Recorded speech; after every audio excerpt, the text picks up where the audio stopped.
औलाद इमाम हुसैन, औलाद इमाम हसन, हज़रत सैयदुना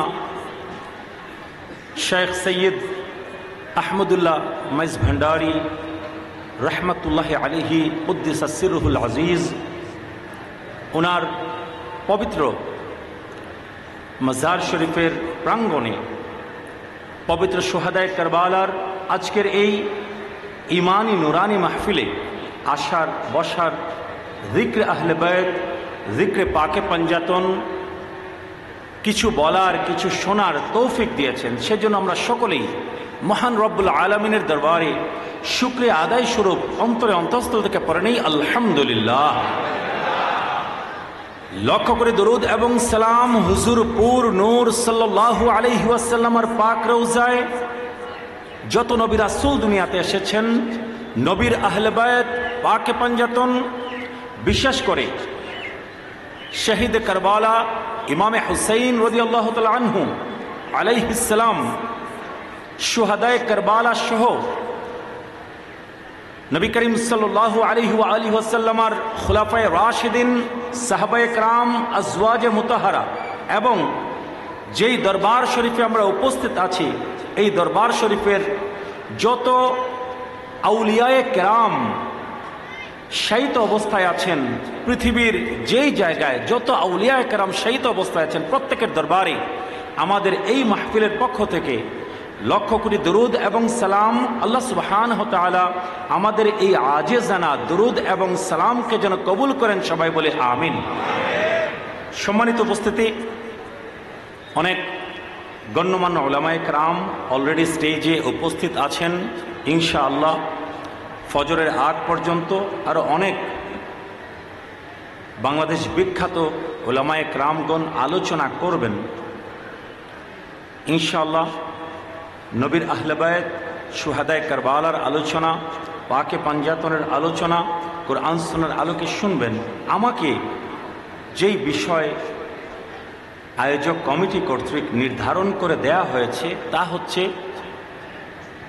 মৌলা আলী শের খুদা কররামাল্লাহু ওয়াজহুল করিম আলাইহিস সালাম রাদিয়াল্লাহু তাআলা আনহুর শান, মান, মর্যাদা, ইলমি মাকাম, এই ব্যাপারে আলোচনা করার জন্য আমাকে আদেশ করা হয়েছে।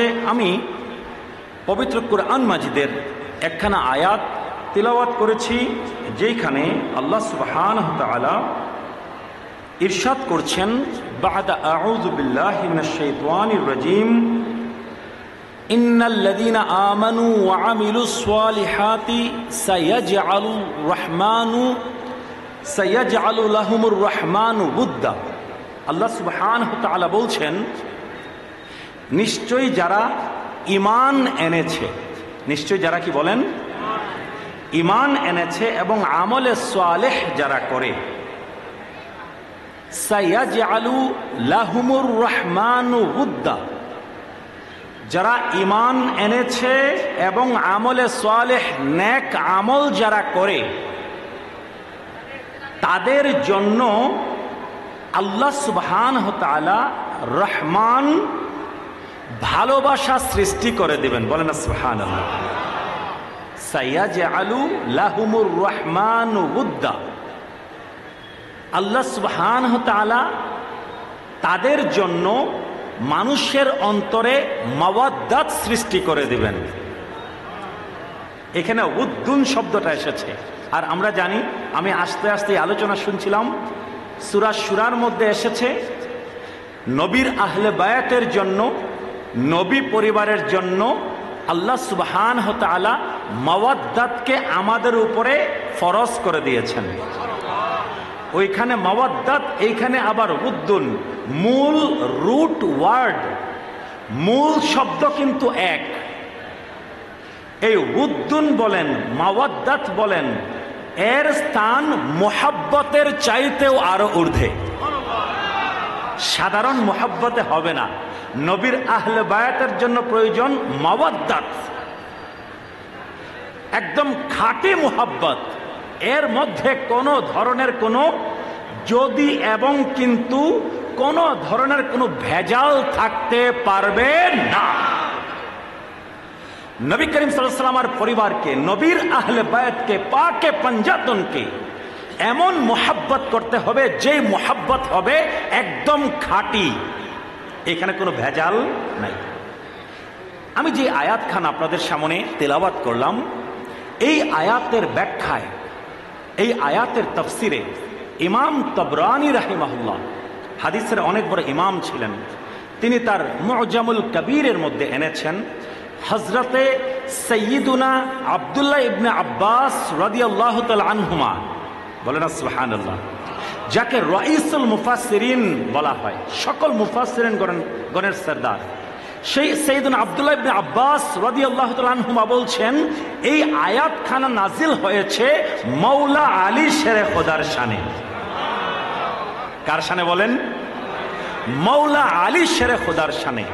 আল্লাহ সুবহানাহু ওয়া তাআলা বলছেন, এই আয়াতের তাফসীর এমন দাঁড়ায়, ও আমার আলী, তোমার খাঁটি ঈমানের কারণে এবং আমলে সালেহের কারণে মানুষজনের অন্তরের মধ্যে, মানুষের দিলের মধ্যে তুমি আলীর জন্য আমি আল্লাহ মাওয়াদ্দাত সৃষ্টি করে দিব, মুহাব্বত সৃষ্টি করে দিব।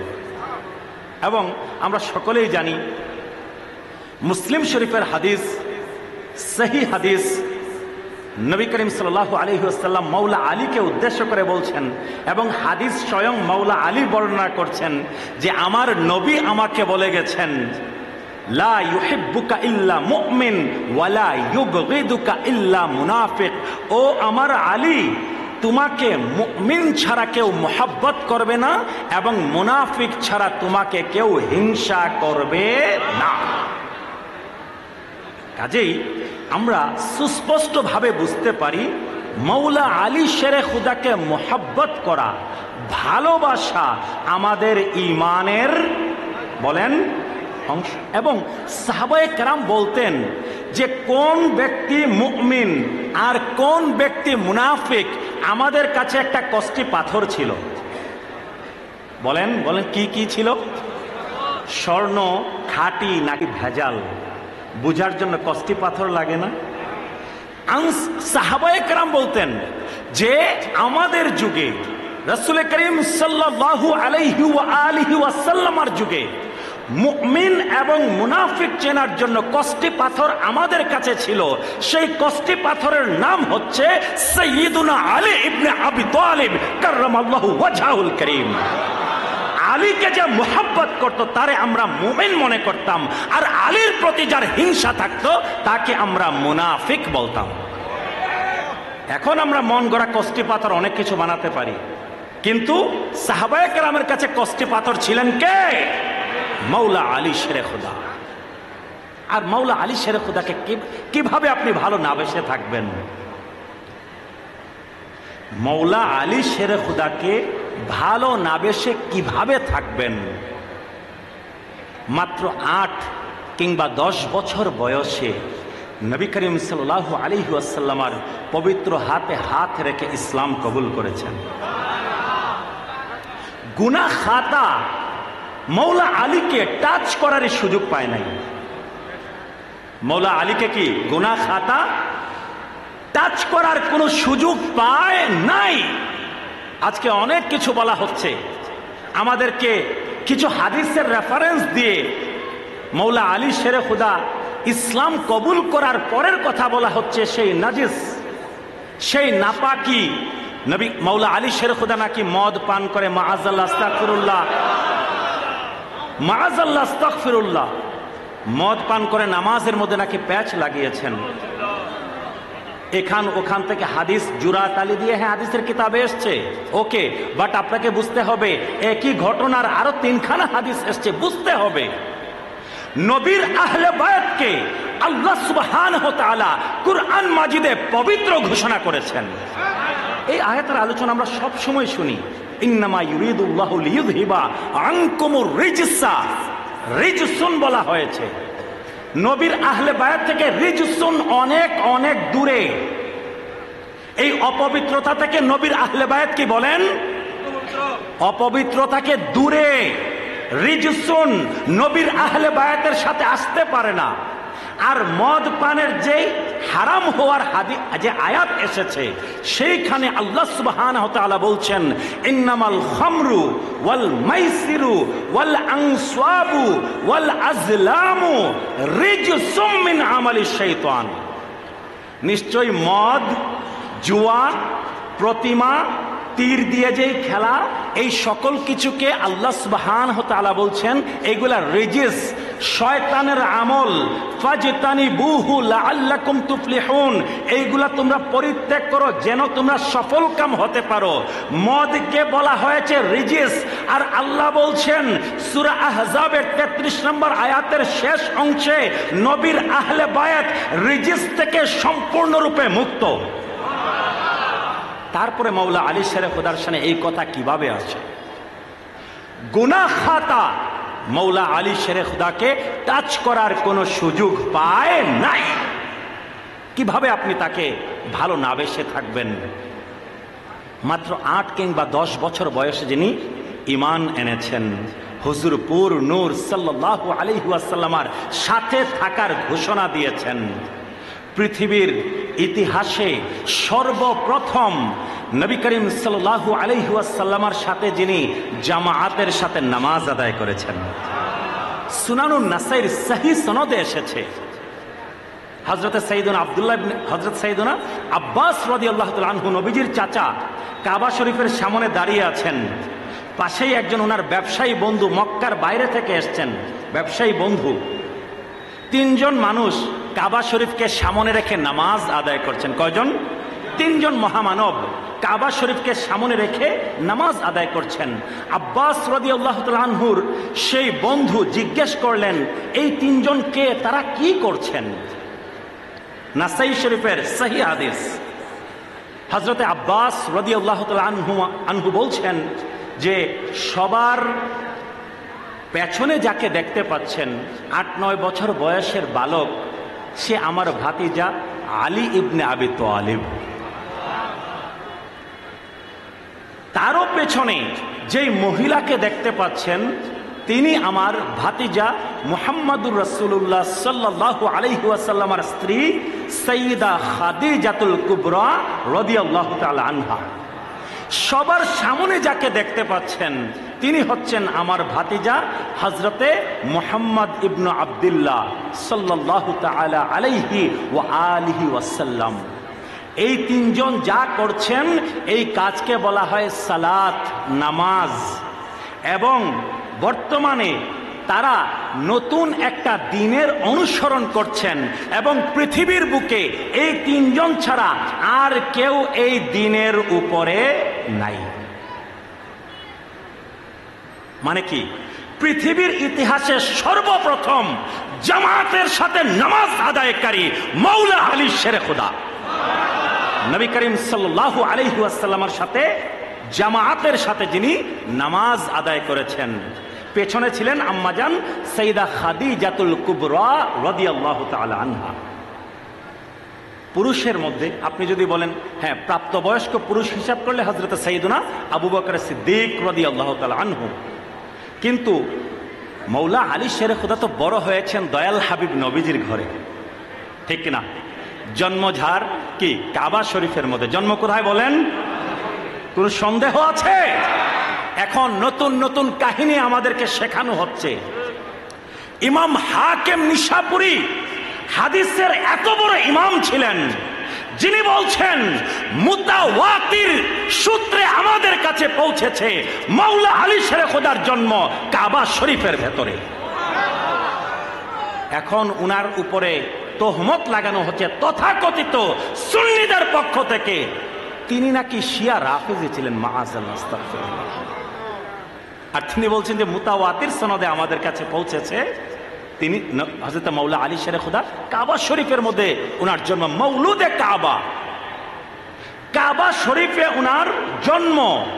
নবীর ঘরে যিনি বড় হয়েছেন হযরতে খাজা আবু তালিব মাওলা আলী শেরে খুদাকে 3-4 বছর 5 বছর বয়স কুলে করে এনে নবী করিম সাল্লাল্লাহু আলাইহি ওয়াসাল্লামের কাছে সঁপে দিলেন।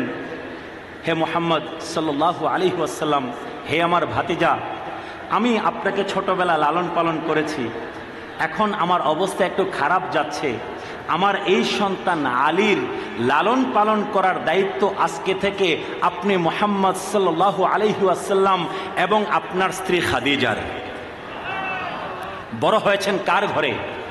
নবীর ঘরে যিনি বড় হয়েছেন, যার তারবিয়ত, যার চলা ফেরা উঠা বসা শিক্ষা দীক্ষা স্বয়ং নবী করিম সাল্লাল্লাহু আলাইহি ওয়াসাল্লাম, যার সকল কিছু দেখাশোনা করেছেন, তিনি হচ্ছেন হযরতে মৌলা আলী শেরে খুদা। জন্ম কাবা ঘরে আর প্রতিপালন বড় হওয়া, ছোট থেকে বড় হয়েছেন নবী করিম সাল্লাল্লাহু আলাইহি ওয়াসাল্লামের তত্ত্বাবধানে থেকে।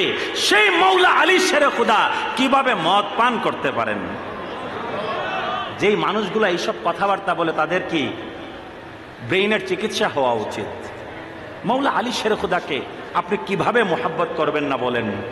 মৌলা আলী শেরে খুদা যখন কুরআন মাজিদের দুইখানা আয়াত নাজিল হয়ে গেল, বাদা আউযু বিল্লাহি মিনাশ শাইতানির রাজিম ওয়া আনযির আশিরাতাকাল আকরাবিন, আল্লাহ সুবহানাহু ওয়া তাআলা বলছেন, ও আমার হাবিব, ও আমার কামলিওয়ালা রাসূল, গোপনে দিনের দাওয়াত দেওয়া অনেক হয়েছে, এখন আপনি প্রকাশ্যে আপনার রক্তের সম্পর্কের যারা আছে তাদেরকে আপনি সতর্ক করে দিন, দিনের দাওয়াত সরাসরি দেয়া শুরু করেন। আল্লাহ সুবহানাহু ওয়া তাআলা আরো বলেছেন কি, ফাসদা বিমা তুমার ওয়া আরিদ আনিল মুশরিকিন, ও আমার রাসূল, ও আমার হাবিব, ও আমার কামলিওয়ালা নবী, লুকিয়ে লুকিয়ে দাওয়াত অনেক হয়েছে, এখন প্রকাশ্যে দাওয়াত দিন। আপনি নবী যে মেসেজ পেয়েছেন প্রকাশ্যে মক্কার মানুষের কাছে পৌঁছে দিন। আর মুশরিক যারা আছে তারা উল্টাপাল্টা যা ব্যবহার করে এদেরকে আপনি ইগনোর করুন। নবী করিম সাল্লাল্লাহু আলাইহি ওয়াসাল্লাম সেই সাফা পাহাড়ে দাঁড়িয়ে সকলকে দাওয়াত দেওয়ার আগে নবী করিম সাল্লাল্লাহু আলাইহি ওয়াসাল্লাম বললেন যে আগে ঘর তারপরে পর। কুরাইশ বংশকে দাওয়াত দেওয়ার আগে আমার বনু হাশেম যারা আছে তাদেরকে আগে দাওয়াত দিতে হবে। আগে ঘর তারপরে কি? Charity begins at home. আগে ঘর সামলাতে হবে, তারপরে গিয়ে আমি বাহিরে দাওয়াত দিব। বনু হাশেম হচ্ছেন নবী করিম সাল্লাল্লাহু আলাইহি ওয়াসাল্লামের ফার্স্ট প্রায়োরিটি। নবী করিম সাল্লাল্লাহু আলাইহি ওয়াসাল্লাম মৌলা আলী শেরে খুদাকে বললেন, ও আমার আলী, একটু খাবার তৈরি করো।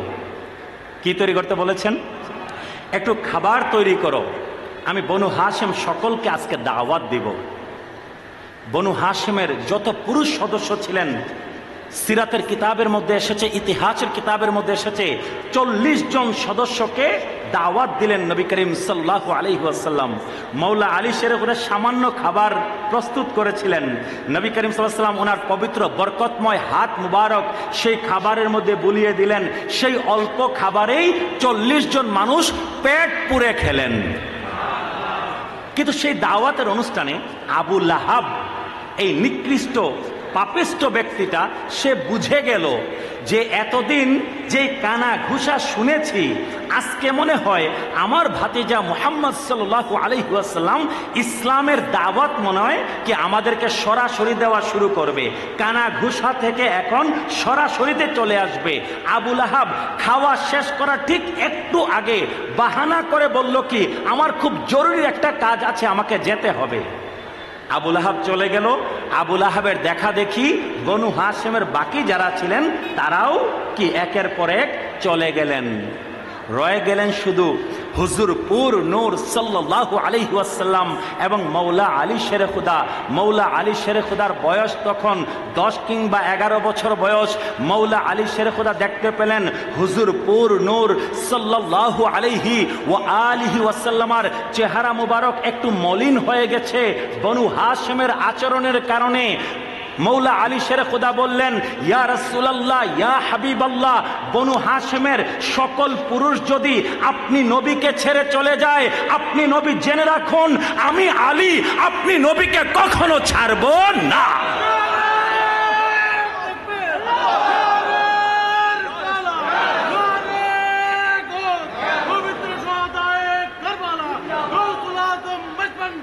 জিন্দাবাদ, জিন্দাবাদ। আমি আলী আপনাকে কখনো ছাড়ব না। এবং মৌলা আলী শেরে খুদা একমাত্র হিজরতের সময় এবং তাবুকের যুদ্ধ ছাড়া বাকি জীবন কখনো নবী করিম সাল্লাল্লাহু আলাইহি ওয়াসাল্লাম থেকে দূরে থাকেন নাই। দুইবার, একবার হিজরতের সময়, আরেকবার তাবুকের যুদ্ধের সময়। এই দুই সময়ে কেবলমাত্র নবী করিম সাল্লাল্লাহু আলাইহি ওয়াসাল্লামের খেদমতে মৌলা আলী শেরে খুদা থাকতে পারেন নাই। এছাড়া যত ঐতিহাসিক ঘটনা আছে সকল কিছুতে সকল সময়ে মৌলা আলী শেরে খুদা ছায়ার মতো হুজুর পুর নূর সাল্লাল্লাহু আলাইহি ওয়াসাল্লামের খেদমতে লেগে থাকতেন। হযরতে মৌলা আলী শেরে খুদাকে মোহাব্বত কিভাবে করবেন না? ইসলামের যত জিহাদ আছে সকল জিহাদে সবার আগে যার তলোয়ার গর্জে উঠেছে তিনি হচ্ছেন মৌলা আলী শেরে খুদা। বদরের যুদ্ধের ময়দানে যখন মক্কার কাফির কুরাইশরা, তাদের বড় বড় বীররা যখন সামনে এসে হুঙ্কার ছাড়তে লাগলো যে মুসলমানদের মধ্যে কে আছো আমাদের মোকাবেলা করবে, সবার আগে যিনি উঠে দাঁড়ালেন তিনি হচ্ছেন হযরতে সাইয়্যিদুনা আলী ইবনে আবি তালিব কাররামাল্লাহু ওয়াজহুল করিম। মৌলা আলীর জুলফিকার সবার আগে গর্জে উঠেছে। প্রথম জিহাদ বদরের যুদ্ধের ময়দান। আপনি যদি বলেন দ্বিতীয় জিহাদের কথা, উহুদের ময়দান, সেইখানেও মৌলা আলী শেরে খুদার জুলফিকার সবার আগে গর্জে উঠেছে। মক্কার কাফের কুরাইশদের সবচাইতে বড় বীর, যাকে সকল মানুষ সমীহ করত, ভয় পেত, সেই লোক এসে উহুদের যুদ্ধের ময়দানে হুঙ্কার ছাড়তে লাগলো। মৌলা আলী শেরে খুদা বলেন, ইয়া রাসূলুল্লাহ আমাকে প্রেরণ করুন, এই লোককে এখনই জাহান্নামে প্রেরণ করে আসছে। মৌলা আলী শেরে খুদার সাথে 1 to 1 আগে বড় যুদ্ধ, মানে সকলের মুখোমুখি যুদ্ধ হওয়ার আগে দুই পক্ষের সবচেয়ে বড় বড় যে দুইজন বীর, তাদের মধ্যে কি মল্লযুদ্ধ হতো, তাদের মধ্যে ডুয়েল হতো, দ্বৈত যুদ্ধ হতো। সেইখানেও উহুদের ময়দানেও সর্বপ্রথম যিনি কাফের মুশরিকদের উপরে আঘাত করেছেন তিনি হচ্ছেন মৌলা আলী শেরে খুদা। এখন আসেন তৃতীয় যুদ্ধ, ইসলামের ইতিহাসের তৃতীয় জিহাদ, খন্দকের যুদ্ধ। সেই খন্দকের যুদ্ধে নবী করিম সাল্লাল্লাহু আলাইহি ওয়াসাল্লাম মদিনা শরীফের চারপাশে পরিখা খনন করেছিলেন যেন মক্কার কাফের কুরাইশরা যেন না আসতে পারে। সেই যুদ্ধেও মক্কার একজন বড় বীর সে সেই পরিখা পার হয়ে এই দিকে চলে এসেছিল মদিনা শরীফের দিকে। মৌলা আলী শেরে খুদা সেই ব্যক্তিটার মোকাবেলা করে তাকে জাহান্নামে প্রেরণ করেন।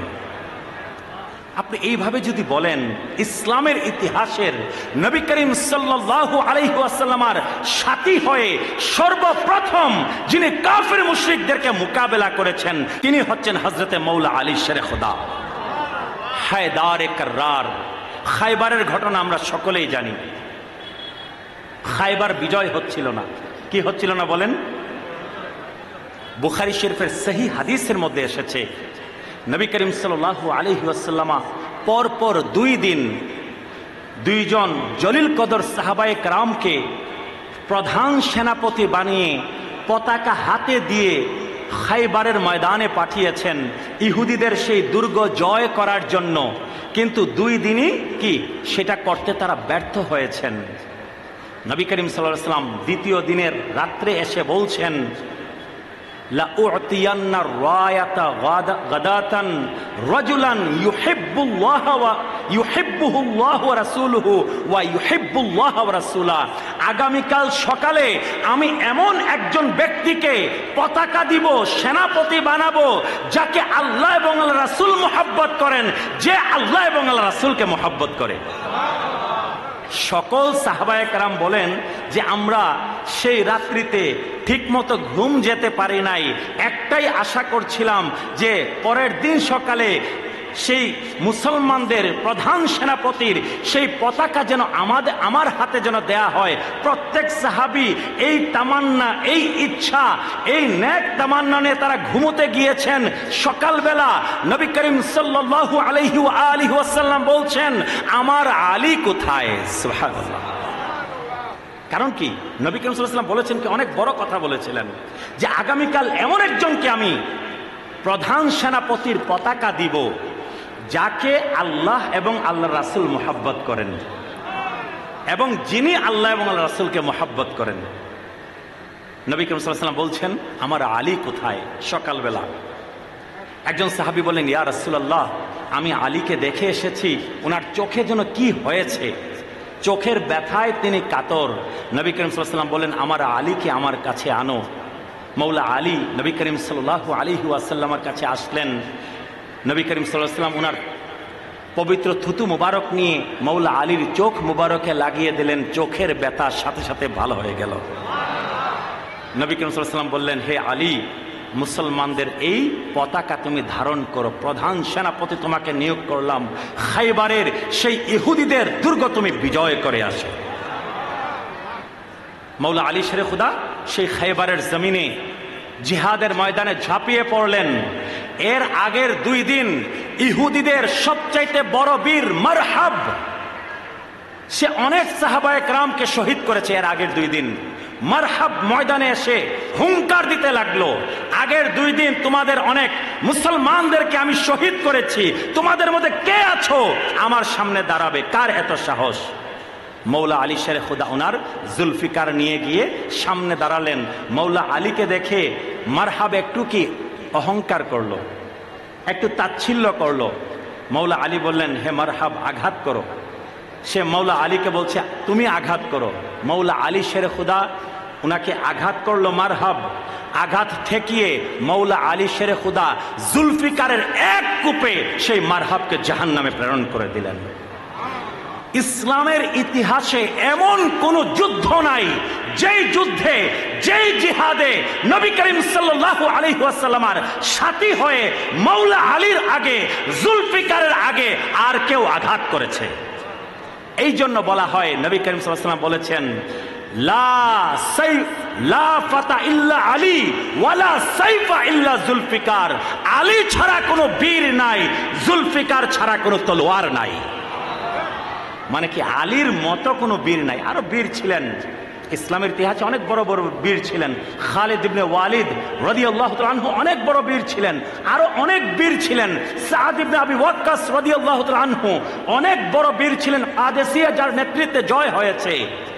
বীর আরো ছিলেন, কিন্তু মৌলা আলীর বাহাদুরি, মৌলা আলীর ভূমিকা এত বেশি যে বলা হয় মৌলা আলীর মতো আর কোনো বীর নাই, জুলফিকার ছাড়া আর কোনো তলোয়ার নাই।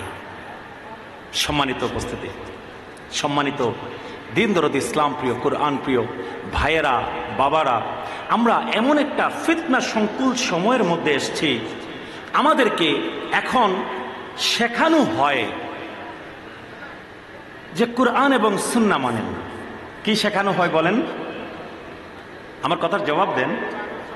কোরআন এবং সুন্নাহ মানেন। আচ্ছা, আমাদেরকে কোরআন এবং সুন্নাহ মানতে কোনো আপত্তি আছে?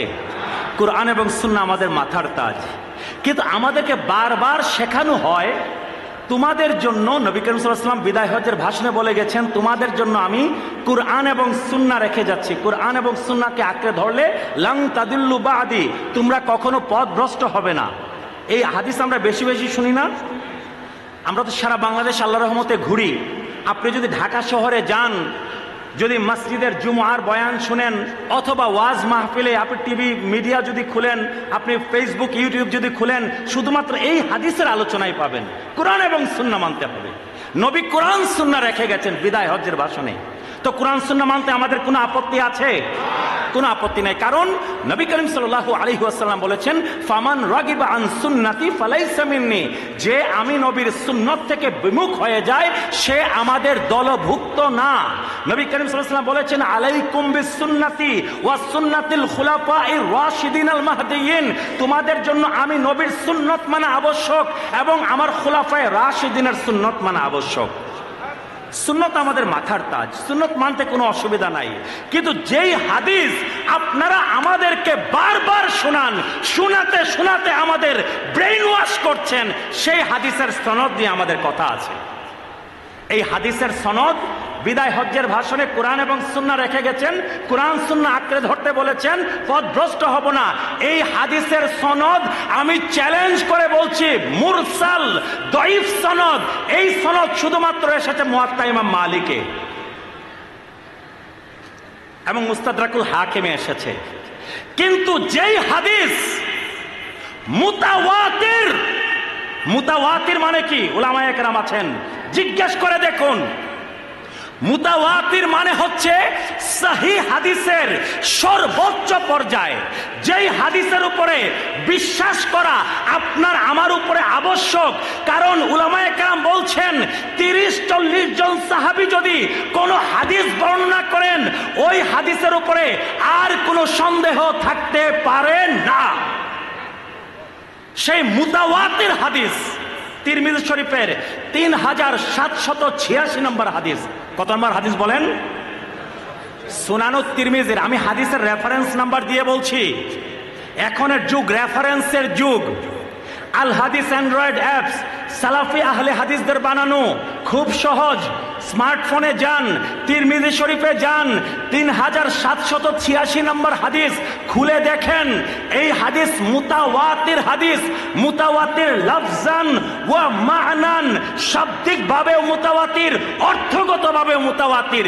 সহিহ হাদিসের সর্বোচ্চ পর্যায়ে হযরতে সাইয়্যিদুনা জাবির ইবনে আব্দুল্লাহ আল আনসারী রাদিয়াল্লাহু তাআলা আনহু তিনি বলছেন, আরাফাতের ময়দানে জাবালে রহমতের সামনে আমি আল্লাহর হাবিব সাল্লাল্লাহু আলাইহি ওয়াসাল্লামকে বিদায় হজ্জের ভাষণে আমি কাসওয়া নামক উটের উপরে আরোহণরত অবস্থায়।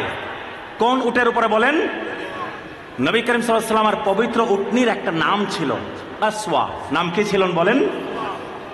উটনির নাম কি ছিল? কাসওয়া। কাসওয়া নামক উটনির উপরে নবী করিম সাল্লাল্লাহু আলাইহি ওয়াসাল্লাম আরোহণ করে আছেন। আর নবী করিম সাল্লাল্লাহু আলাইহি ওয়াসাল্লাম বলছেন, ইন্নী তারাকতু ফীকুম মা ইন তামাসসাকতুম বিহিমা লান তাদিল্লু। আমি নবী আমার পরে তোমাদের কাছে দুইটা বস্তু রেখে যাচ্ছি। এই দুইটা বস্তুকে তোমরা আঁকড়ে ধরলে কখনো তোমরা পথভ্রষ্ট হবে না। কিতাবাল্লাহ ওয়া ইতরাতি আহলে বাইতি। কিতাবুল্লাহ কুরআন মাজিদ এবং আমি নবীর আহলে বায়ত। মুসলিম শরীফে এসেছে 6119 থেকে 6124 পরপর 4খানা হাদিস এসেছে। যায়েদ ইবনে আরকাম রাদিয়াল্লাহু তাআলা আনহু তিনি বলছেন, নবী বলছেন গাদিরে খুমের ময়দানে। কখন বলেন? মক্কা শরীফ থেকে বিদায় হজ শেষ করে ফেরত আসার সময় মক্কা এবং মদিনার মাঝখানে গাদিরে খুম নামক জায়গায়। মুসলিম শরীফের হাদিস আবারও রেফারেন্স দিচ্ছি, যাদের ইচ্ছা হয় মোবাইলে লিখে রাখেন, পরে মিলিয়ে দেখবেন। 6119 থেকে 6122 পরপর 4খানা হাদিস এসছে। নবী করিম সাল্লাল্লাহু আলাইহি ওয়াসাল্লাম তখন বলছেন, ইন্নী তারিকুন ফীকুমুস সাকালাইন। আগে বলেছেন দুইটা বস্তু রেখে যাচ্ছি, এইবার গাদিরে খুমে এসে বলছেন আমি নবী তোমাদের কাছে দুইটা ভারী বস্তু রেখে যাচ্ছি। কি রেখে যাচ্ছি? ভারী বস্তু, ওজনওয়ালা, সম্মানওয়ালা বস্তু। সেই দুইটা কি? কিতাবুল্লাহ, আল্লাহর কুরআন। ফিহিল হুদা ওয়ান নূর। এই কুরআনের মধ্যে হেদায়েত আছে, এর মধ্যে আলো আছে, গাইডেন্স আছে। ফাস্তামসিকু বিহি, কুরআনকে তোমরা আঁকড়ে ধরো। তারপর বলছেন ওয়া ইতরাতি আহলে বাইতি, আমি নবীর আহলে বায়াত। কুরআন মাজিদের কথা বলে শেষ। তারপর বলছেন আমি নবীর আহলে বায়াত। আহলে বায়াতকে আঁকড়ে ধরো। তারপর 3বার বললেন উযাক্কিরুকুমুল্লাহ ফি আহলি বাইতি, উযাক্কিরুকুমুল্লাহ ফি আহলি বাইতি, উযাক্কিরুকুমুল্লাহ ফি আহলি বাইতি। তোমাদেরকে আমি আমার আহলে বায়াতের ব্যাপারে আল্লাহর দোহাই দিচ্ছি। আসুন তিরমিজিতে আবার ফিরে যাই।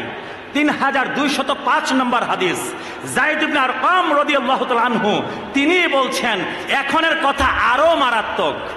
এখনের কথা কি? আরো মারাত্মক। এবার বলছেন নবী করিম সাল্লাল্লাহু আলাইহি ওয়াসাল্লাম বলছেন, তোমাদের কাছে দুইটা বস্তু রেখে যাচ্ছি, কুরআন এবং আহলে বায়াত।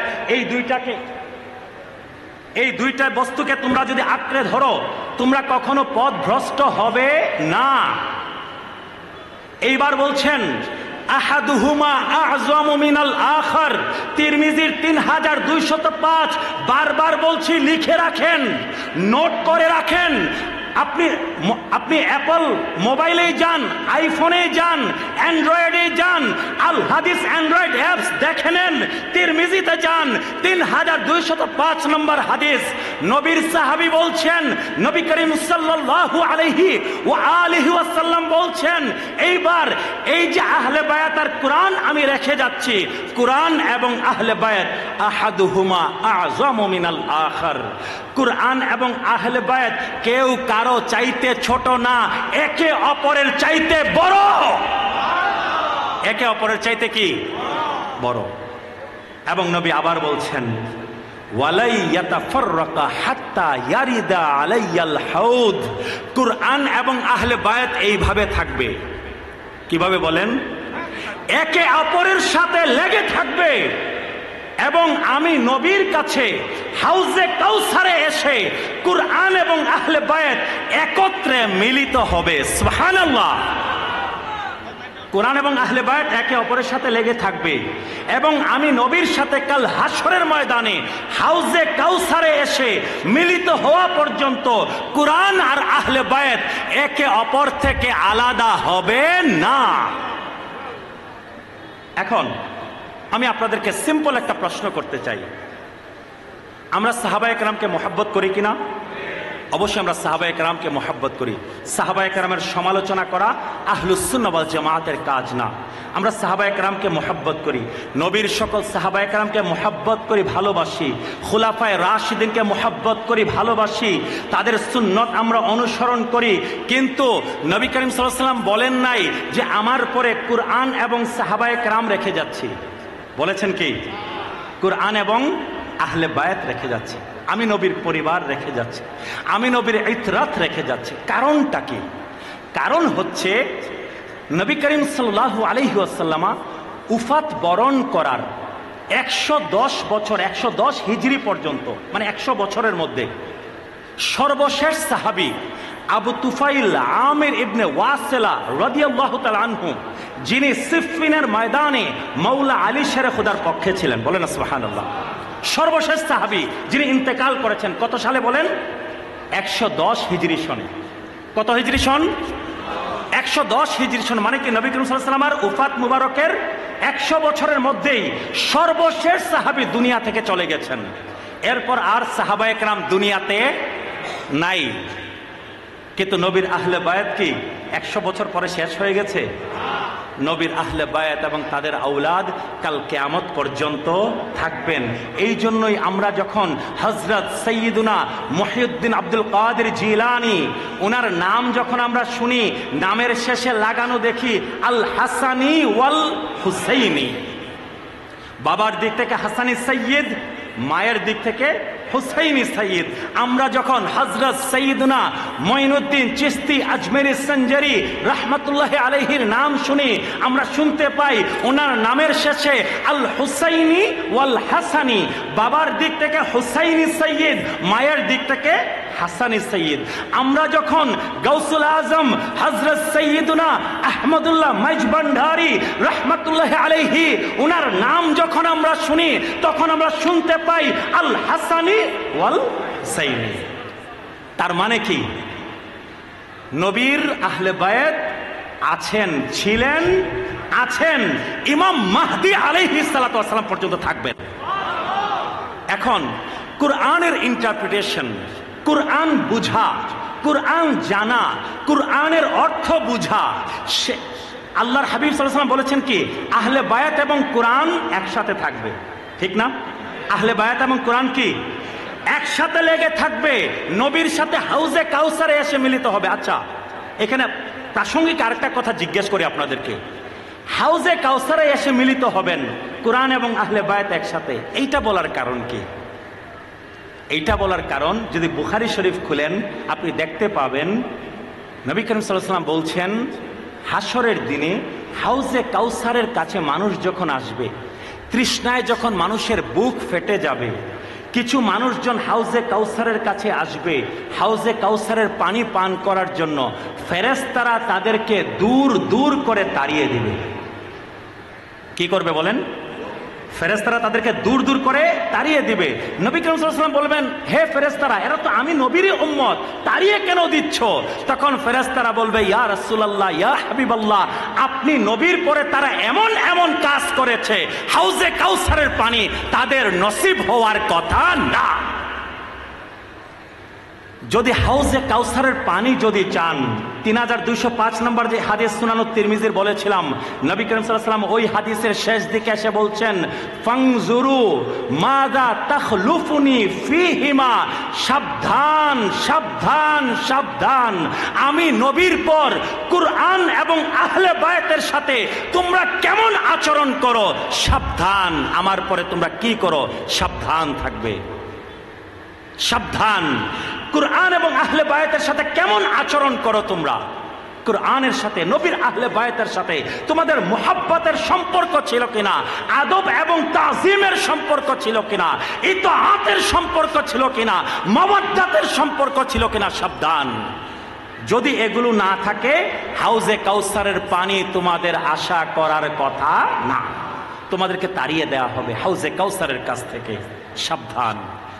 সম্মানিত উপস্থিতি, দিন দরদি, ইসলাম প্রিয়, কুরআন প্রিয়, আশেকে পাক পাঞ্জাতন, আশেকে আহলে বায়াত ভাই এবং বাবারা, আমি যা বলছিলাম, কুরআন এবং আহলে বায়াত একে অপরের, ঠিক না? একে অপরের সাথে লেগে থাকবেন। কুরআন মাজিদের ব্যাখ্যা নবীর আহলে বায়াতের চাইতে উত্তমভাবে আর কেউ করতে পারে না। মাওলা আলী শের খুদা, ওনার শান মান মর্যাদা এবং ওনার ইলমি মাকাম সম্পর্কে আমাকে বলতে বলা হয়েছে। সম্মানিত উপস্থিতি, আমি ওনার ইলমি মাকাম কি বলবো, যার সম্পর্কে হুজুর পুর নূর সাল্লাল্লাহু আলাইহি ওয়া আলিহি ওয়াসাল্লাম বলে গেছেন, আনা মদিনাতুল ইলমি ওয়া আলিয়ুন বাবুহা, আমি নবী জ্ঞানের নগরী, আমার আলী হচ্ছে তার দরজা। এবং এক রাওয়ায়াতে এটাও বলেছেন যে শহরে যে ঢুকতে চায় সে যেন দরজা দিয়ে ঢুকে। কারণ আগের যুগে বড় বড় যে শহরগুলো ছিল, ওই শহরগুলো একটা প্রধান ফটক থাকতো, প্রধান একটা দরজা থাকতো।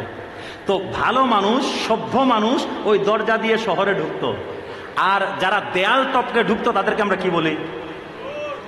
চোর। তো মাওলা নবী করিম সাল্লাল্লাহু আলাইহি ওয়াসাল্লাম বলছেন, আমি নবীর নগরী, জ্ঞানের নগরী পর্যন্ত যদি কেউ আসতে চাও, আমার আলী হয়ে তোমাকে আসতে হবে। কারণ কি? কারণ হচ্ছে গদিরে খুমের সেই হাদিস, 3713 নম্বর হাদিস, সুনানুত তিরমিজির হাদিস, আরো অসংখ্য অগণিত সনদে এই হাদিস মুতাওয়াতির। বলা হয় 98 জন সাহাবী এই হাদিস বর্ণনা করেছেন। যেই ময়দানের মধ্যে, যেই গদিরে খুমের ময়দানে নবীর আহলে বায়াতকে আঁকড়ে ধরতে বলা হয়েছে, ভারী বস্তু বলা হয়েছে, সেই একই ময়দানে মাওলা আলী শের খুদার হাত মুবারককে নবী করিম সাল্লাল্লাহু আলাইহি ওয়াসাল্লাম উপরে তুলে ধরে বলেছেন, মান কুনতু মাওলাহু ফাহাযা আলিয়্যুন মাওলা, আল্লাহুম্মা ওয়ালি মান ওয়ালা ওয়া আদি মান আদা, আমি নবী যার মৌলা, আমার আলীও তার মৌলা। বেলায়াতের সম্রাট বানিয়ে দিয়েছেন। কি বানিয়ে দিয়েছেন বলেন? মৌলা আলী শের খুদাকে গদিরে খুমের ময়দানে বেলায়াতের সম্রাট ডিক্লেয়ার করে দিয়েছেন। এই জন্য যদি আমাদের জ্ঞানের নগরী দয়াল হাবিব নবীজির সেই জ্ঞানের নগরী পর্যন্ত যদি পৌঁছাতে হয়, আমাদেরকে মৌলা আলী হয়ে যেতে হবে। আপনি দেখবেন তরিকত তাসাউফের যত সাজরা আছে, শতকরা কমপক্ষে 95% সাজরা মৌলা আলী শের খুদা থেকে নেমেছে। হ্যাঁ, অল্প কিছু সাজরা হযরতে সাইয়েদনা আবু বকর সিদ্দিক রাদিয়াল্লাহু তাআলা আনহু, উমরে ফারুক আনহু হয়েও নেমেছে। কিন্তু আপনি দেখতে পাবেন ওই সাজরাগুলোও কোনো না কোনোভাবে মৌলা আলী শের খুদা থেকে ফয়েজ প্রাপ্ত। বেলায়েতের সম্রাট মৌলা আলী শের খুদা। যার জ্ঞান গরিমা সম্পর্কে বয়ান করার মতো তৌফিক আমাদের, আমরা গুনাহ খাতা, আমরা আপাদ মস্তক, আমরা গুনাহে ডোবা মানুষ, আমরা ওনার ইলমের মাকাম আমরা কি মাপব? মহাসাগর। বলেন কি? মহাসাগর। দ্বিতীয় খলিফায়ে রাশেদ হজরতে উমরে ফারুক আজম রাদিয়াল্লাহু তাআলা আনহু, উনার খেলাফত কাল একজন মহিলাকে আনা হলো। কে আনা হলো বলেন? একজন মহিলা প্রেগন্যান্ট, বিবাহিতা এবং প্রেগন্যান্ট আনা হলো। স্বামী দাবি করছে যে উনার সঙ্গে আমার বিয়ে হয়েছে মাত্র 6 মাস আগে, 6 মাসের মধ্যে উনি সন্তান প্রসব করছে। সন্তান 6 মাসের মধ্যে, বিয়ের 6 মাসের মধ্যে সন্তান প্রসব করছে। আমার বিশ্বাস এটা কি বিয়ের আগে আর কারোর সাথে অবৈধ সম্পর্ক ছিল। হযরত উমরে ফারুক রাদিয়াল্লাহু তাআলা আনহু আমিরুল মুমিনিন হিসেবে জিনা ব্যভিচারের হদ কায়েম করার আদেশ দিলেন। এমন সময় মাওলা আলী শেরে খোদা এসে উপস্থিত, বললেন, হে আমিরুল মুমিনিন, বিষয় কি? এই মহিলার সদ্য বিবাহ হয়েছে, 6 মাসের মধ্যে সন্তান প্রসব করেছে, তার স্বামী আছে, তার উপরে হদ কায়েম করা হচ্ছে, কারণটা কি? হযরত উমরে ফারুক বলেন, তার স্বামী কমপ্লেইন করেছে যে বিয়ের মাত্র 6 মাসের মধ্যে সন্তান কিভাবে প্রসব করে, এটা কখনো হতে পারে না। মাওলা আলী শের খোদা বললেন, হে আমিরুল মুমিনিন, আমি কুরআন মাজিদের দিকে আপনাকে রুজু করছি। আল্লাহ সুবহানাহু ওয়া তাআলা কুরআন মাজিদের মধ্যে বলেছেন, ওয়া হামলুহু ওয়া ফিসালুহু 30 শাহরা। আল্লাহ সুবহানাহু ওয়া তাআলা কুরআন মাজিদে বলেছেন, একজন সন্তানকে গর্ভে ধারণ করা এবং তাকে দুধ পান করানো, এর সময়সীমা হচ্ছে 30 মাস। কত মাস বলেন? 30 মাস। সন্তান গর্ভে ধারণ করা এবং দুধ পান করানো, এর সময়সীমা হচ্ছে কি বলেন? 30 মাস। আর আল্লাহ সুবহানাহু ওয়া তাআলা কুরআন মাজিদের অপর জায়গায় বলছেন, ওয়াল ওয়ালিদাতু ইউরদি'না আওলাদাহুন্না হাওলাইনি কামিলাইন। আল্লাহ সুবহানাহু ওয়া তাআলা কুরআন মাজিদের অপর আয়াতে বলছেন, আর মারা যদি তার সন্তানদেরকে দুধ পান করাতে চায় তাহলে সর্বোচ্চ 2 বছর দুধ পান করাতে পারে। এখন দুধ পান করানোর 2 বছর মানে 24 মাস। সেই 30 মাস থেকে যদি মাইনাস করেন, বের হয় 6 মাস। মানে কি? গর্ভ ধারণের সর্বনিম্ন সময় হচ্ছে 6 মাস। 6 মাসেও সন্তান হতে পারে। প্রিমেচিউরড বলি আমরা বর্তমান ভাষায়। কি বলি বলেন? বর্তমান ভাষায় আমরা তো প্রিমেচিউরড বলি, কিন্তু 6 মাসেও কি সন্তান প্রসব হতে পারে। হে আমিরুল মুমিনিন, এই মহিলার উপরে জিনার হদ জারি করা যাবে না, কারণ কুরআন বলছে 6 মাসেও বাচ্চা হতে পারে। উমরে ফারুক রাদিয়াল্লাহু তখন তার বিখ্যাত সেই কৌল বললেন, লাউলা আলিয়ুন লা হালাকা উমর। যদি আলী না থাকতো তাহলে উমর ধ্বংস হয়ে যেত, কারণ একজন নিরপরাধ একজন মহিলা শাস্তি পেয়ে যেত। যদি আজকে মাওলা আলী শের খোদার সেই জ্ঞান ও গুণ যদি প্রকাশ না পেত। সুবহানাল্লাহ। প্রথম 3 খুলাফায়ে রাশিদিনের সময়ে মাওলা আলী শের খোদা সর্বতভাবে সকল সময় খেলাফতের সকল কাজে প্রধান মুস্তাশার হিসেবে, প্রধান উপদেষ্টা হিসেবে সকল সময় কাজ করেছেন। হযরত সিদ্দিক আকবর থেকে শুরু করে হযরত উসমান যুন্নুরাইন রাদিয়াল্লাহু তাআলা আনহুম আজমাইন পর্যন্ত মাওলা আলী শের খোদা সকল সময় প্রথম 3 জন খুলাফায়ে রাশিদিনকে সর্বতভাবে সাহায্য করেছেন। আপনি যদি নাহজুল বালাগা খুলেন, শিয়া রাফেজিদের কিতাব, সেই কিতাবেও পাবেন যে প্রথম 3 খুলাফায়ে রাশিদিনের পিছনে মাওলা আলী শের খোদা নামাজও পড়েছেন, মসজিদে নববীতে নামাজও আদায় করেছেন এবং তাদেরকে খেলাফতের নানান কাজে সাহায্য করেছেন, পরামর্শ দিয়েছেন। এখন আমরা এই জমানাতে এসে মন গড়া কিছু কিচ্ছা কাহিনী গড়ে 3 খলিফাকে একদিকে দাঁড় করাই, মাওলা আলী শের খোদাকে আরেক দিকে দাঁড় করাই। এইগুলোর সাথে আহলুস সুন্নাহ ওয়াল জামাআতের কোনো সম্পর্ক নাই। আমরা নবীর আহলে বায়াতকে আমরা প্রাণের চাইতে বেশি ভালোবাসি, আবার আমরা খুলাফায়ে রাশিদিনকেও আমরা মহব্বত করি। এইটাই হচ্ছে আহলুস সুন্নাহ ওয়াল জামাআত। সম্মানিত উপস্থিতি, সম্মানিত দিন দরদি ইসলাম প্রিয় কুরআন প্রিয় ভাইয়েরা, বাবারা, আমার আলোচনার সময় শেষ দিকে আমি বুঝতে পারছি আলোচনার আরও অনেক কিছু ছিল। মৌলা আলী শের খুদার ইলমি মাকাম নিয়ে আলোচনা করব, কিন্তু সব শেষে এসে শুহাদায়ে কারবালার শানে 5-7 মিনিট আলোচনা করে আমি আমার বক্তব্য শেষ করব। মৌলা আলী শের খুদার একখানা কৌল আছে। কি আছে বলেন? আপনি যদি মৌলা আলীর হিকমতপূর্ণ যে কথাগুলো আছে সেই কথাগুলো যদি আলোচনা করতে চান, আপনি কয়েক দিন কয়েক পর্বেও আপনি শেষ করতে পারবেন না। মৌলা আলী, কারণ নবী করিম সাল্লাল্লাহু আলাইহি ওয়াসাল্লাম তো এমনি বলে যান নাই যে আমার আলী, আমি নবী হচ্ছি জ্ঞানের নগরী, আমার আলী হচ্ছে তার দরজা, এটা তো এমনি বলে যান নাই। মৌলা আলী শেরে খোদার ইলমি মাকাম ঊর্ধ্বে ছিল বলেই নবী বলেছেন, ঠিক কিনা? মৌলা আলীর অনেক কৌল আছে, অনেক কথা আছে, হিকমতপূর্ণ বাণী আছে। আমি একখানা বাণী শুধুমাত্র আপনাদের সামনে আজকে পেশ করছি কারবালার প্রেক্ষাপটে। মৌলা আলী শেরে খুদা বলেছিলেন, যদি কোনো একটা দেশ, কোনো একটা রাষ্ট্র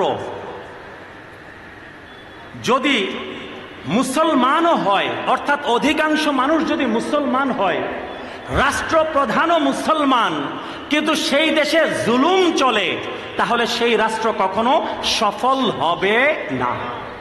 মুসলমান হওয়ার পরও অধিকাংশ মুসলমান, তারপরও ওই দেশে জুলুম আছে, ন্যায় বিচার নাই, ওই দেশ কি বলেন? সফল হবে না। আবার মাওলা আলী বলছেন, কোন দেশ যদি অধিকাংশ মানুষ কাফের, রাষ্ট্রপ্রধানও কাফের, কিন্তু ওই দেশে ন্যায় বিচার আছে, তাহলে ওই দেশ দুনিয়াবিভাবে সফল হয়ে যাবে। আমার কথা বুঝতে পারছেন? আপনি ইউরোপ আমেরিকার দিকে যদি তাকান, ইউরোপ আমেরিকা কি মুসলমান দেশ? অধিকাংশ অমুসলিম, ঠিক না? কিন্তু তাদের দেশে আইনের শাসন আছে, এই জন্য তারা দুনিয়াবিভাবে কি সফল কিনা বলেন? আর আমরা আমাদের দেশগুলোর দিকে তাকান, মুসলমান দেশগুলোর দিকে তাকান, আপনি মৌলা আলী শেরে খুদার সেই কথার বাস্তব প্রমাণ পাবেন। সম্মানিত উপস্থিতি, সম্মানিত দিন দরদি ইসলাম প্রিয় কুরআন প্রিয় ভাইয়েরা, বাবারা, যদি কারবালার জমিনের দিকে যদি তাকান, ইয়াজিদের সেই দুঃশাসনের দিকে যদি তাকান, নামের মুসলমান সেইখানেও কম ছিল না, ঠিক কিনা? নামের মুসলমান কি দামেস্কে কম ছিল? সেই ইয়াজিদের মসনদে, ইয়াজিদের সেই আপনার রাজপ্রাসাদের মধ্যে নামের মুসলমান কি কম ছিল? কিন্তু সেইখানে ছিল নাকি আদল এবং ইনসাফ? ছিল নাকি বলেন? আদল এবং ইনসাফ, যেই কারণে হযরতে ইমামে হুসাইন রাদিয়াল্লাহু তাআলা আনহু কারবালার জমিনে তিনি উঠে দাঁড়ালেন আর বললেন, ইয়াজিদের দুঃশাসন আমরা মানতে পারি না। কারণ কি? ইয়াজিদ মুশাওয়ারার ভিত্তিতে সে বাদশাহ হয় নাই, খলিফা হয় নাই। খুলাফায়ে রাশিদিনের খলিফা হওয়ার যেই সিস্টেম, সেই কুরআনিক সিস্টেমকে সে ভায়োলেট করেছে। সে খলিফা হওয়ার সিস্টেম হচ্ছে, কুরআন বলছে ওয়া আমরুহুম শুরা বাইনাহুম, খলিফা নির্বাচন হবে শুরার মাধ্যমে। সিনিয়র সাহাবায়ে কেরাম, সমাজের সিনিয়র সিটিজেন, তারা অধিকাংশ যাকে মনোনয়ন করবেন তিনি হবেন খলিফা। ওয়াশাবিরহুম ফিল আমর, আল্লাহ সুবহানাহু ওয়া তাআলা কুরআন মাজিদে বলছেন শুরার মাধ্যমে রাষ্ট্রপ্রধান নির্বাচন হবে। হযরত আবু বকর সিদ্দিক রাদিয়াল্লাহু তাআলা আনহু, হযরত উমর ফারুক রাদিয়াল্লাহু তাআলা আনহু, হযরত উসমান যুন নুরাইন রাদিয়াল্লাহু তাআলা আনহুম, এই সিস্টেম অনুযায়ী তারা খলিফা হয়েছেন। এমনকি উসমান যুন নুরাইন রাদিয়াল্লাহু তাআলা আনহুর জন্য আব্দুর রহমান ইবনে আউফ রাদিয়াল্লাহু তাআলা আনহু প্রধান নির্বাচন কমিশনার হিসেবে, বর্তমান সময়ের প্রধান নির্বাচন কমিশনার হিসেবে মদিনা শরীফের ঘরে ঘরে গিয়ে ভোট কালেকশন করেছেন। তিনি বলছেন যে এমনকি নারী এবং শিশুদেরকেও আমি জিজ্ঞেস করেছি, উসমান যুন নুরাইনকে কি খলিফা তোমরা চাও কিনা? মাওলা আলী শেরে খুদার সময় যখন আসলো, হযরত উসমান যুন নুরাইন রাদিয়াল্লাহু তাআলা আনহু যখন শহীদ হয়ে গেলেন, মাওলা আলীর সময় যখন আসলো, মদিনার মানুষজন ছুটে আসলো, হে মাওলা আলী শেরে খুদা, আপনার চাইতে যোগ্য মানুষ এখন আর দুনিয়াতে নাই। আপনি খলিফা হন। মৌলা আলী শেরে খুদা সুস্পষ্টভাবে বললেন এইটা করার অধিকার তোমাদের নাই, কারণ এখনো অনেক বদরি সাহাবী দুনিয়াতে আছেন। মোস্ট সিনিয়র সাহাবা একরাম, বদরি সাহাবী, বদরের যুদ্ধে যারা অংশগ্রহণ করেছেন, খলিফা নির্বাচন করার কি দায়িত্ব তাদের হাতে। বদরের সাহাবা একরাম এটা শুনে ছুটে আসলেন, এসে বললেন, আলী শেরে খুদা, আপনি ছাড়া বর্তমানে যোগ্য আর দ্বিতীয় কেউ নাই যে খলিফা হবেন। অধিকাংশ মুসলমানের ম্যান্ডেট নিয়ে হযরতে মৌলা আলী শেরে খুদা চতুর্থ খলিফায়ে রাশেদ হলেন। মৌলা আলী শেরে খুদাকে যখন আব্দুর রহমান ইবনে মুলজিম সেই খারেজি যখন কুফার মসজিদে যখন আঘাত করলো, আহত অবস্থায় মৌলা আলীর কাছে মুসলমানেরা ছুটে আসলো, এসে বলল, হে মৌলা আলী শেরে খুদা, আপনি হয়তোবা শহীদ হবেন, আপনার পরে বিশৃঙ্খলা হবে, আপনি হায়াতে জিন্দগিতে থাকতে থাকতে আপনি বলে যান আমরা ইমাম হাসানকে আপনার পর পঞ্চম খলিফায়ে রাশেদ বানাতে চাই। মৌলা আলী শেরে খুদা বললেন, না, ইন্নী তারাকতুকুম কামা তারাকানা রাসূলুল্লাহ সাল্লাল্লাহু আলাইহি ওয়াসাল্লাম, আমি তোমাদেরকে সেইভাবে রেখে যাচ্ছি যেইভাবে আল্লাহর হাবিব সাল্লাল্লাহু আলাইহি ওয়াসাল্লাম আমাদেরকে রেখে গিয়েছিলেন। তোমরা আমার পরে কাকে খলিফা বানাবে এটা মেজরিটির বিষয়, মজলিসে শুরার বিষয়। আমি রাজতন্ত্র কায়েম করে দিয়ে যাব না। রাজতন্ত্র কায়েম করা আমি মৌলা আলীর কাজ না। অতঃপর মৌলা আলী কাররামাল্লাহু ওয়াজহুল করিমের শাহাদাতের পর ইমামে হাসানে মুজতাবাকে অধিকাংশ আমির, অধিকাংশ গভর্নর, অধিকাংশ জীবিত সাহাবায়ে কেরাম, অধিকাংশ তাবিঈনরা মিলে পঞ্চম খলিফায়ে রাশেদ বানালেন। 6 মাস ক্ষমতায় ছিলেন। অতঃপর তিনি ক্ষমতার দায়ভার আমির মুয়াবিয়া রাদিয়াল্লাহু আনহুর হাতে কি সুপর্দ করলেন। কিন্তু ইয়াজিদ, এই নিকৃষ্ট পাপিষ্ট লাইন, এই ইয়াজিদকে কোন শুরার ভিত্তিতে, মুশাওয়ারার ভিত্তিতে তাকে রাষ্ট্রপ্রধান বানানো হয় নাই। এই জন্য ইমামে হুসাইন রাদিয়াল্লাহু আনহু বলেছেন কি, দুনিয়ার সকল মানুষ যদি এই কমবখ্ত, মদ্যপ, মাতাল, নামাজ ত্যাগকারী এই ইয়াজিদকে যদি রাষ্ট্রপ্রধান মেনে নেয়, আমি হুসাইন নবীজির নওয়াসা, আমি কখনো তাকে রাষ্ট্রপ্রধান মানতে পারি না। সম্মানিত উপস্থিতি, ইমামে হুসাইন রাদিয়াল্লাহু তাআলা আনহু কারবালার জমিনে জীবন দিয়েছেন আমাদের জন্য, নানাজির দিনকে জিন্দা করার জন্য, খেলাফতের সিস্টেমকে পুনঃপ্রবর্তন করার জন্য, দিনকে বাঁচানোর জন্য, আমাদের জন্য। ইমাম হুসাইন রাদিয়াল্লাহু আনহু যদি কারবালার জমিনে যদি না দাঁড়াতেন, তাহলে বহু মানুষ উপমা দিত, কাল কিয়ামত পর্যন্ত আর কেউ জুলুম, অন্যায়, অবিচারের বিরুদ্ধে দাঁড়ানোর সাহস করত না। ইমামে হুসাইন রাদিয়াল্লাহু তাআলা আনহু হচ্ছেন জুলুম, অন্যায়, অবিচারের বিরুদ্ধে বুক চিতিয়ে দাঁড়ানোর প্রেরণা কাল কিয়ামত পর্যন্ত। আমাদের জন্য জীবন দিয়েছেন, নির্মমভাবে শহীদ হয়েছেন। আহলে বায়াতের 43 জন সদস্য কারবালার জমিনে নির্মমভাবে শহীদ হয়েছেন। নবীজির 8 জন সাহাবী কারবালার জমিনে শহীদ হয়েছেন। মাওলা আলী শেরে খুদার 6 জন সন্তান কারবালার জমিনে শহীদ হয়েছেন ইমামে হুসাইন রাদিয়াল্লাহু তাআলা আনহুর সাথে। কিন্তু এখন আমাদেরকে, সুন্নিদের মধ্যে আমাদেরকে এখন শেখানো হচ্ছে এই মুহররম মাস নাকি আমাদের জন্য শোকের মাস না। সুন্নিদের মধ্যে একদল বলছে এটা শোকের মাস না, শোক শুধু 3 দিন। সুন্নিরা আমাদেরকে এখন শেখাচ্ছে, কিছু কিছু কতিপয়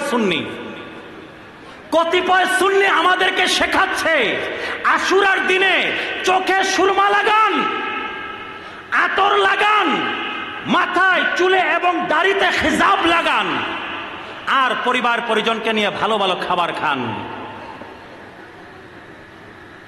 প্রিয় ভাই এবং বাবারা, আমি এই যে কথাগুলো ওনারা বলে, কিছু হাদিসও আবার দেখায়। এই প্রত্যেকটা হাদিস আমি তাহকিক করেছি। ইমাম আহমদ ইবনে হাম্বল রাহিমাহুল্লাহ, ইমাম আবু যুরআ, ইমাম ইবনে হাজার আসকালানী রাহিমাহুল্লাহ থেকে শুরু করে বড় বড় হাদিসের যত ইমাম আছেন তারা বলেছেন এই তথাকথিত হাদিসগুলো, কেউ বলেছেন মওদু, কেউ বলেছেন মুনকার, কেউ বলেছেন দাঈফ জিদ্দান, এইগুলো অনুযায়ী আমল করা যায় না। আবার কেউ কেউ 1 ডিগ্রি আগ বাড়িয়ে বলে দিয়েছেন এই তথাকথিত আশুরার দিনে আনন্দ ফুর্তি করার হাদিসগুলো কারা বানিয়েছে এই কথাও ফাঁস করেছেন। তৎকালীন সময়ের নাসেবী, উমাইয়াপন্থী নাসেবী যারা ছিল, ইয়াজিদপন্থী যারা ছিল, আশুরার 10 তারিখকে তারা ঈদের দিন বানিয়েছিল। তারা এই হাদিসগুলো বানিয়েছে, কথা একটা বানিয়ে দয়াল হাবিব নবীজির শানে লাগিয়ে দিয়েছে। ইমাম সুফিয়ান ইবনে উয়াইনা রাদিয়াল্লাহু তাআলা আনহু উনার সাথে একটা কথা লাগিয়ে দিয়েছে। এই হাদিসগুলো জাল। এখন আমাদেরকে সুন্নিদেরকে শেখানো হচ্ছে মুহররম মাস নাকি শোকের মাস না, শোক নাকি 3 দিন। নবীর আহলে বায়াতকে এখন তারা শেখাবে শোক কি 3 দিন নাকি সারা জীবন। ইমাম আলী ইবনুল হুসাইন ইমামে জাইনুল আবেদিন কারবালার জমিন থেকে যিনি জীবিত ফিরে এসেছিলেন,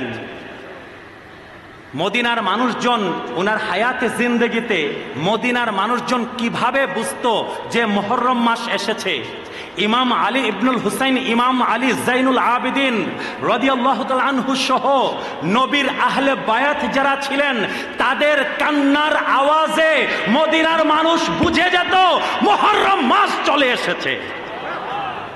নবীর আহলে বায়াতের কান্নার কারণে তারা বুঝে যেত কি মুহররম মাস চলে এসেছে। ইমাম আলী ইবনুল হুসাইন, সর্বশেষ ঘটনা বলে আমি আমার আলোচনা শেষ করব। ইমাম জাইনুল আবেদিন যখন ওনার সামনে পানি আসতো, পানি, কান্না শুরু করে দিতেন, চোখের পানি ধরে রাখতে পারতেন না। পানির সামনে আসলেই কি চোখের পানি তিনি ধরে রাখতে পারতেন না, অঝোর দ্বারায় কান্না শুরু করে দিতেন। কারবালার ঘটনা হয়েছে 20 বছর হয়ে গেছে। অঝোর ধারায় একদিন কান্না করছেন ইমামে জাইনুল আবেদিন ইমাম আলী ইবনুল হুসাইন রাদিয়াল্লাহু তাআলা আনহু আলাইহিস সালাম। ওনার কৃতদাস, ওনার দাস, ওনার সেবক বলে উঠল, হে ইমাম, অনেক তো হয়েছে, 20 বছর হয়ে গেছে কারবালার ঘটনা, আর কত কান্না করবেন, আর কত কান্না করবেন। ইমামে জাইনুল আবেদিন বললেন, হে কৃতদাস, কথা বলেছ ঠিক। আল্লাহর নবী ইয়াকুব আলাইহিস সালাতু ওয়াস সালামের 12 জন সন্তানের মধ্যে একজন সন্তান ইউসুফ নবী শুধুমাত্র হারিয়ে গিয়েছিলেন। কি করেছিলেন বলেন? মারা যান নাই, তাকে নির্মমভাবে শহীদ করা হয় নাই, শুধুমাত্র হারিয়ে গেছেন। সেই ইউসুফ নবীর জন্য ইয়াকুব আলাইহিস সালাতু ওয়াস সালাম একটা নির্দিষ্ট ঘরে বসে কান্না করতে করতে চোখের দৃষ্টিশক্তি হারিয়ে ফেলেছিলেন। আর আমি জাইনুল আবেদিন আমার চোখের সামনে আমার 6 মাস বয়সের ভাই আলী আসগরকে তীর মেরে শহীদ করে দেওয়া হয়েছে। আমার বড় ভাই আলী আকবরকে নির্মমভাবে কারবালার জমিনে শহীদ করা হয়েছে। আমার রাজপুত্রের মতো চাচাতো ভাই হযরত সাইয়্যিদুনা কাসিম ইবনুল হাসানকে রাজপুত্রের মতো, এইরকম সুন্দর মানুষ আরবের জমিনে ছিল না। আমার চাচাতো ভাই কাসিম ইবনে হাসানকে কারবালার জমিনে নির্মমভাবে শহীদ করা হয়েছে। আমার 6 চাচাকে, মৌলা আলীর 6 জন সন্তান, তাদেরকে কারবালার জমিনে শহীদ করা হয়েছে। একে একে বলছেন আহলে বায়াতের 43 জন সদস্যকে কারবালার জমিনে শহীদ করা হয়েছে।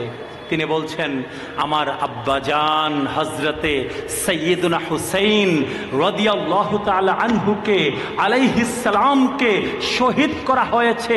শহীদ করেই তারা শুধু ক্ষান্ত হয় নাই, ওনার পবিত্র শরীর মুবারক থেকে শির মুবারককে আলাদা করে দিয়েছে।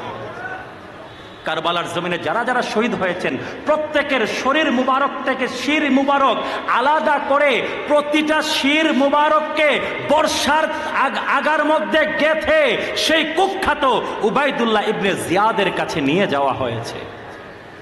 ইমাম আলী ইবনুল হুসাইন বলছেন শুধুমাত্র তাই না, শুধুমাত্র তাই না, এতটুকুতেও যদি ক্ষান্ত হতো, সেই 72 জন শহীদের পবিত্র কাটা শরীর মুবারকের উপর দিয়ে তাদের ঘোড়াগুলো চালিয়ে দিয়েছে, যেন কেউ চিনতে না পারে কার পবিত্র শরীর মুবারক কোনখানা।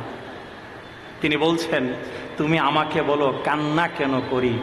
ইয়াকুব নবী যদি একজন মাত্র সন্তান হারিয়ে এত বছর পর্যন্ত কান্না করতে পারেন, আমার পুরা নবীর খানদানকে আমার চোখের সামনে জবাই করে দেওয়া হয়েছে।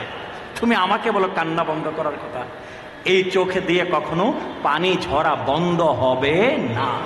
প্রিয় ভাই এবং বাবারা, যদি আমি দলিল দিতে চাই, অনেক দলিল দিতে পারবো। দয়াল হাবিব নবীজি ইমামে হুসাইন রাদিয়াল্লাহু তাআলা আনহুকে নিজের কুলে করে, নিজের হাতে করে, নিজের কুলে নিয়ে কান্না করে এই সুন্নত কায়েম করে দিয়েছেন। বেদায়া নেহায়া কিতাবের মধ্যে 8ম খণ্ড, ইমাম ইবনে কাসিরের কিতাব মাকতালু ইমাম হুসাইন রাদিয়াল্লাহু আনহুর শাহাদাতের অধ্যায় 20 খানা হাদিস এনেছেন তিনি। নবী করিম সাল্লাল্লাহু আলাইহি ওয়াসাল্লাম ইমামে হুসাইন রাদিয়াল্লাহু আনহুকে কুলে নিয়ে উনার শাহাদাত উপলক্ষে কান্না করে এই সুন্নত জারি করে দিয়েছেন যে ইমাম হুসাইনের জন্য কান্না করা আমি নবীর সুন্নত। হে উম্মতে মুহাম্মদী, কাল কিয়ামত পর্যন্ত তোমাদের জন্য সুন্নত আমার ইমাম হুসাইনের জন্য কান্না করা। নবীর আহলে বায়াত ইমামে হুসাইনের জন্য যদি চোখের পানি যদি না ঝরে, অন্তর যদি বিগলিত না হয়, তাহলে এই চোখ রাখারও কোনো প্রয়োজন নাই, এই দিল, এই অন্তরেরও কোনো প্রয়োজন নাই। কারণ এই চোখ কখনো হেদায়েত পাবে না, এই অন্তর কখনো কি এতে হেদায়েতের আলো ঢুকবে না। সর্বশেষ কথা বলছি, সর্বশেষ কথা, নবীর আহলে বায়াতকে প্রাণের চাইতে বেশি মোহাব্বত করতে হবে। কোনো সন্দেহ আছে? কোরআন এবং হাদিস অনুযায়ী ফরজ নবীর আহলে বায়াতকে, পাকে পাঞ্জাতনকে মোহাব্বত করা ফরজ। কিন্তু কাল হাসরের দিনে ইমামে হুসাইন রাদিয়াল্লাহু তাআলা আনহু আপনাকে আমাকে যদি প্রশ্ন করে বসেন যে বলো তো আমি কেন শহীদ হয়েছিলাম, তা আমি কি বলবো? দিনের জন্য। ঠিক না? কি জবাব দিব বলেন? দিনের জন্য শহীদ হয়েছেন, এই কথাই তো বলবো নাকি? তখন যদি উল্টা প্রশ্ন করেন যেই দিনের জন্য আমি ইমামে হুসাইন শহীদ হয়েছি, তোমার হায়াতে জিন্দেগিতে তোমার ঘরে কি সেই দিন ছিল? তখন আমরা প্রশ্নের জবাব কি দিব? প্রশ্নের জবাব দেওয়ার মতো কোনো উত্তর আমাদের কাছে আছে? ইমামে হুসাইন রাদিয়াল্লাহু তাআলা আনহু নানাজির শরীয়তকে বাঁচানোর জন্য জীবন দিয়েছেন। কারবালার জমিনে পানি ছিল না, পানি বন্ধ হয়ে গিয়েছিল, তায়াম্মুম করে নামাজ আদায় করেছেন। শরীয়ত, দিন, ঈমান, ইসলাম, কুরআন, এই সকল কিছুর জন্য ইমামে হুসাইন রাদিয়াল্লাহু আনহু জীবন দিয়েছেন। আর আমরা ইমাম হুসাইন রাদিয়াল্লাহু আনহুর আশিক, ইমাম হুসাইন রাদিয়াল্লাহু আনহুর প্রেমিক দাবি করে আমাদের মধ্যে যদি দিন না থাকে, আমাদের ব্যক্তি জীবনে, পারিবারিক জীবনে, সামাজিক জীবনে, রাষ্ট্রীয় জীবনে, অর্থনৈতিক জীবনে যদি আমাদের দিন, ঈমান, ইসলাম, শরীয়ত যদি না থাকে, কুরআন যদি না থাকে, সুন্নাত যদি না থাকে, ইমামে হুসাইন রাদিয়াল্লাহু তাআলা আনহুর সামনে কাল হাশরের ময়দানে জবাব দেওয়ার মতো কোনো উত্তর আমাদের সামনে থাকবে। আমাদের মধ্যে দিন, ঈমান, ইসলাম, নামাজ, রোজা, হজ, যাকাত, জিকির, আজকার, তাসবিহ, তাহলিল, হুজুর পুর নূর সাল্লাল্লাহু আলাইহি ওয়াসাল্লামের দরুদ এবং সালাম আমাদের মধ্যে থাকতে হবে। আলোচনা শেষ করে দিচ্ছি। এছাড়া আমাদের মুক্তির কোনো রাস্তা, আর কোনো রাস্তা আছে আমাদের? আল্লাহ সুবহানাহু ওয়া তাআলা আমাদের সকলকে যেন তৌফিক দান করেন, নবীর আহলে বায়াতকে যেন আমরা মুহাব্বত করতে পারি, ভালোবাসতে পারি, তাদের আকাশ সমপরিমাণ সম্মান, শান, মান, মর্যাদা আমরা যেন মানতে পারি, বুঝতে পারি, তাদের সাথে কোনো গুস্তাখি, তাদের প্রতি সূক্ষ্ম কোনো হিংসা বিদ্বেষও আমাদের অন্তরে যেন না থাকে, এবং তাদের আদর্শ, তাদের রীতি নীতি পদ্ধতি আমরা যেন সমাজে, আমাদের জীবনে, পরিবারে যেন বাস্তবায়ন করতে পারি। সেই তৌফিক আল্লাহ সুবহানাহু ওয়া তাআলা আমাদের সকলকে যেন দান করেন। সবাই বলি আমিন। ওয়া আখিরু দাওয়ানা আনিল হামদুলিল্লাহি রাব্বিল আলামিন। আসসালামু আলাইকুম ওয়া রাহমাতুল্লাহি ওয়া বারাকাতুহু।